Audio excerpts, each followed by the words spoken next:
welcome to Tickle Time. Slay your hostess. I was requested on my blog, thedailytickle.wordpress.com, to make a tutorial of how I basically make my ribbon headbands for my tickles. Like the one I'm wearing today, you'll see, is a very basic one that I have made, and I use quite frequently, actually. So to start with, you'll want all of your materials. I chose today to use this lovely cherry ribbon that's red and like baby pink, and there are other like light pink cherries on it. And then I'm going a little bit more basic than what I'm gonna, I wanted to decorate a little bit more than just have the ribbon. So I'm taking the thinner red ribbon, and if you so choose, I'm also going to put a button on it, top it off. And you'll obviously want, in this case, thread, because I hand sew, elastic. You can use basic elastic that you have lying around if you're a sewer. That's fine if you don't mind. Otherwise, they do make what's called fold-over elastic. It's very popular right now. It's nice and stretchy. It's made for headbands. You see the baby headbands are very popular. It's made of this. They've got usually a shiny side, and then they've got like a matte side, so to your taste, how you want it. And it's fold over because there's a line in the middle, and it just folds really nicely if you need it to be thinner. But in this case, it matches the size of ours, so it's nice. And so you can get colors, or you can just go straight white, black, cream, the ones that you can find in like a Joann Fabrics or any fabric store. Obviously, you'll need scissors, and you'll need a needle. Now, I've got mine already threaded. You might want to do that as like a first thing, and make it as long as you want it, because you'd rather have too much than not enough. So have that prepared. I pull it through, and then I knot the end. I don't know if you can see that, but I knot the end. And first you'll want to do is measure your head. Whether you are wanting to put it over a tickle or you are wearing a headband with your hair, you'll take the basic one and you're going to want to measure. If it's for you, you'll want to measure and just figure, okay, where do I want this to lie? And so I usually this is typically where I wear my headbands, here or up here. So you just figure out where you want it to sit. It's usually just right back here, the edge of your skull. Kind of where it ends is where you want it to sit. So you'll just pull it there, and kind of pull it a little tight because the elastic will help settle it. And then where that is, you'll want to add a little extra because you're going to be hemming the edges. So that is usually how I go about measuring for that anyway. And what I did, since I wanted to, if you want to embellish your first time as well, I put the ribbon down the middle, and I actually did use a sewing machine for this because I wanted it to look a little bit neater, since I sell a lot of mine on my Etsy store, Panema. And so I did that to make it look nicer, and it was faster, obviously. But to do the ends, I usually hand stitch them. So I have one side done of this that I did already before I started. So this is what it would look like finished on the one side, and then the back. If you can see that. So what we're going to be doing then is you want to hem the edge. You, like I said, when you're ready to do this, make sure your needle is threaded. So otherwise you have to do it again, because unless you want to use a pin, but I just choose to do it. So you will take just the rough edge, and you'll just fold it just a little bit up, because then what we're going to do is we are going to fold it one more time to hide that rough edge in. And I do enough that it's going to look nice. So I guess you could say I did about ½ inch or so, and you can see fold over, and that'll be the finished edge. And then, so whether it's first side or now on your second side, you want to make sure it's flat so so that when you flip it over, it's not twisted. And you'll take and you will match up the edge, the rough edge of the elastic to that fold that you made. So you can turn it inside out. And so you can see I matched up the rough edge of the fold, or the elastic to the fold.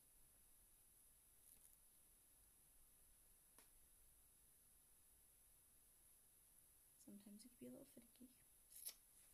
So then you just take your thread, and there are different ways you can do this. If you want it to look, if you want it to be really, really strong, you can, well, I always start from the back just because it gives a more finished look. It hides the knot of the string, but to go,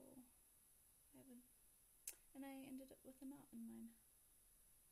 Well, regardless, pull it through from back to front.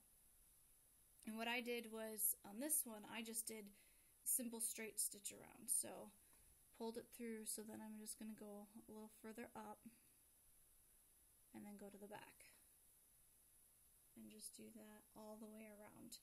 Some people, if they want a more stronger bind, you can go from, do the back to the front, and then go this way, instead of going, you know, front to back, and then let me try that again. Back to front, front to back, like a typical.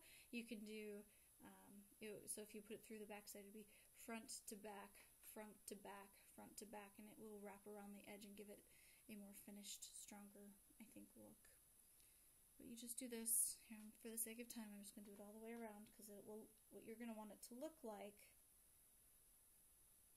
is like a typical, you know, seam. So it should look like that.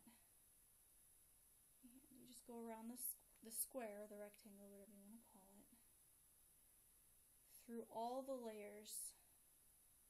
And I suggest to do it along the edge, so that since you don't have much folded under. If you want to fold all the way to the bottom, then you don't really have to worry as much. But to go to the edge,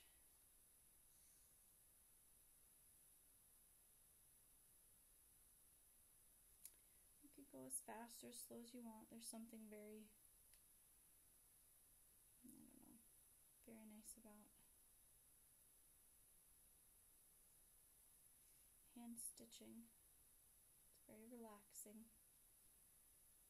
And it's a nice, quick, short project.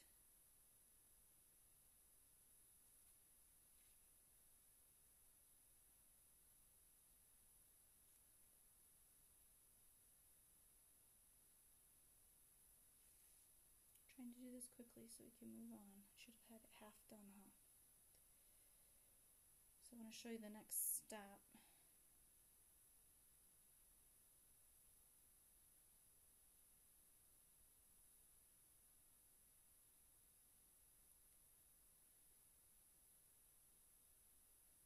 You know, just try to be careful when you come through this way on the elastic that you're along the edge here, because I've missed before.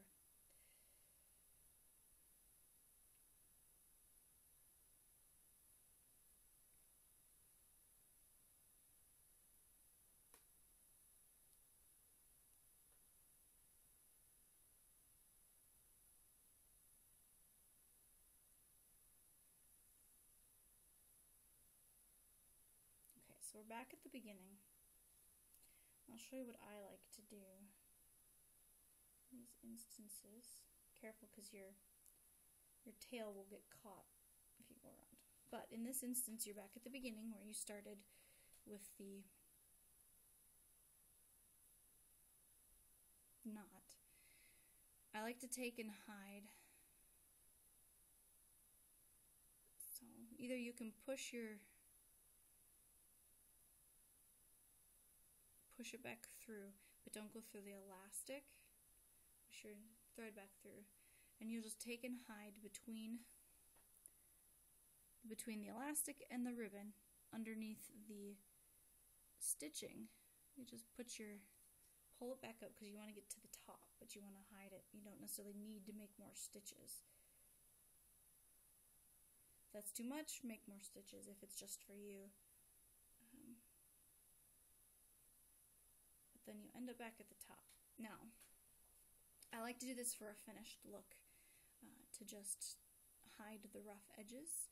Now make sure you're going to want to not go through all the thickness. You're just going to stick to the fold and then the elastic, and you just take, wherever you end up on this corner, you just take and you go and you do the back to the front, the back to the front, so that it eventually, if I can get this to work here, see if I can show you what I'm doing here, and just make really close stitches and repeat over the same spot if you have to, but just keep doing it, and then it will give you all the way across. Make sure you get down far enough, because if the edging is starting to fray even worse, it will cause issues. It'll continue to fray past your stitching. So you'll do that all the way around. It will look like that. I don't know if you can see it, but that gives you that finished look. So you're finished, you're all done. You're either all done, congratulations, you can put it on. And you can wear it like I'm doing this, just a simple ribbon, or like what I want to do is I want to put a button on just for embellishment, because that would be a really cute added addition. Maybe I'll show a picture when it's all said and done. But what I like to do then is put on either I like to just kind of fold it in half and go, okay, well this is going to be the middle, so it's going to rest on the top of my head. So I could do this and know that this is the middle. And generally speaking, I like I like to have my ribbon embellishments off just to the side here, like along my temple, like about where my temple would be. So then I can just take it off and go, okay, I know that's where I'm going to put it on. And then I go ahead and I attach it in that spot. Or you can put it actually on and then just either pin it, put a pin through it so you know where it's at, or measure, or however you want to do it. So that's where you know where you want it to rest. Know that it's not that big of a deal, because especially if you're wearing it with layers, if you want it further to one side or further to the other, the elastic probably isn't going to show anyway, because you can just slide it and adjust it and kind of tuck it underneath if that's what happens. So it doesn't necessarily have to be, that's where it's always going to be. So anyway, that's my tutorial to hopefully show you how to do it. If you have any questions, certainly leave me a comment, and I'll try to get back to you as quickly as I can. So thanks for watching.